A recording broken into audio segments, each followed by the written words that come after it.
I remember when I first heard that Quentin Tarantino was going to base his latest movie around the Manson murders in 1969 Hollywood, I was horrified. I was envisioning Django Unchained and the Manson murders. Ugh, how do you do that? How do you do that and remain respectful, and why would I want to see that?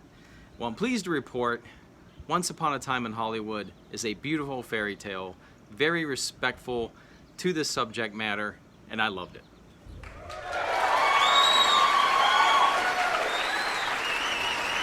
Once Upon a Time in Hollywood, written and directed by Quentin Tarantino. I'm a big fan. This movie is rated R. It's 2 hours and 41 minutes. It might seem long at times, but there's a payoff at the end.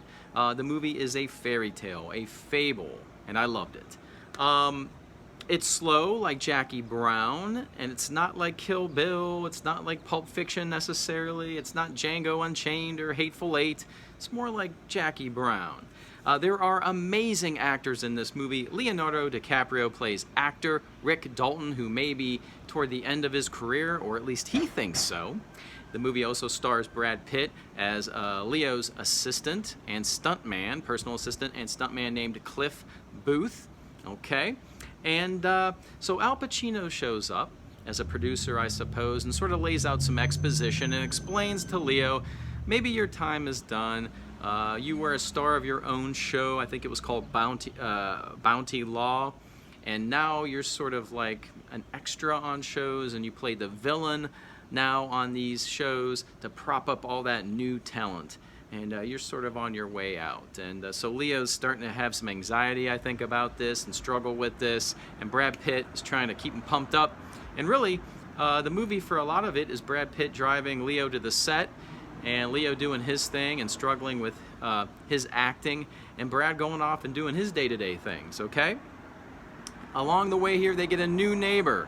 Sharon Tate moves in next door with Roman Polanski just off the heels of Rosemary's Baby. Sharon Tate played by Margot Robbie, who I absolutely adore, okay?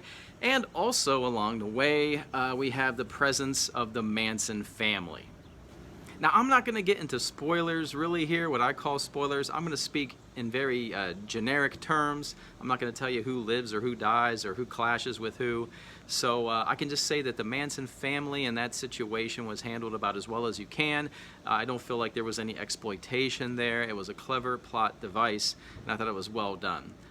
We have great supporting actors here. Let's go through a few. We have Mike Moe, who plays Bruce Lee. He has a scene with Brad Pitt. Hysterical. Awesome.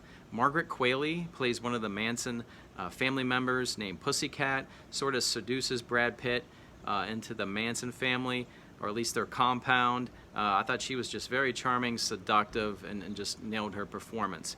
Leonardo DiCaprio had some scenes with Timothy Olyphant, who played one of those new rising actors. It was his show, and Leo's character played the villain on this show, but gave him a great opportunity to give a good performance. And Timothy Olyphant was very, very good. I liked it. Also, in shooting that show, Leo has scenes with Julia Butters, a very young actress who has amazing scenes with Leonardo DiCaprio. Just a couple, but amazing. And she is going to be a rising star for sure. I can think that Margot Robbie as Sharon Tate, now she has a little bit of a different path. She's alone more often. Roman Polanski is away doing something. In fact, they even mention that. But you follow Margot Robbie into the Playboy Mansion, and you can see her energy, her vitality, her vibrance, her energy. And so you sort of follow her in her rise in Hollywood to the Playboy Mansion, and also to a theater where her movie is playing. And you can just see her excitement about being on the silver screen. So different path, unique character, but I really dug it. This movie has a lot of humor. It doesn't really have sex or I'd say swearing or excessive violence like other Quentin Tarantino movies do. It's more humor, but there are at least 2 scenes I'm thinking of horror. And with intensity that you can feel uncomfortable anticipation. So 2 very effective scenes. This movie has a lot of craftsmanship. The craftsmanship's coming from everywhere, whether it's the script, the performances of the actors, the details, the set design. The cinematography, just I could watch Brad drive his car around to that music, and the way the camera's shooting the car scenes, or whether the actors are on a horse. It's just beautiful to watch. I didn't know how they recreated old-time Hollywood in 1969. It looks amazing. I didn't know how they did it, and I come to find out they used a lot of miniature work. So there's no CG here. They actually recreated old-time buildings and old-time drive-ins, and you know, put it in the shot, and it's seamless and flawless. Really good job. You can't even tell. Everything looks real and authentic. So no details are missed in this film at all. It should win some Academy Awards, at least on the look and the feel and the sound. A great job. So this movie is a little long, but there's a big payoff at the end, and I was very satisfied with its conclusion.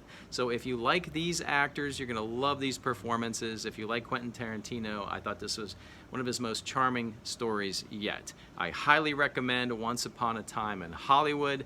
Go out there and see it. Tell me what you think of this film. I absolutely loved it, and I hope you do too. Thank you to all my new subscribers, my old subscribers. Thank you for all the support. I really appreciate that.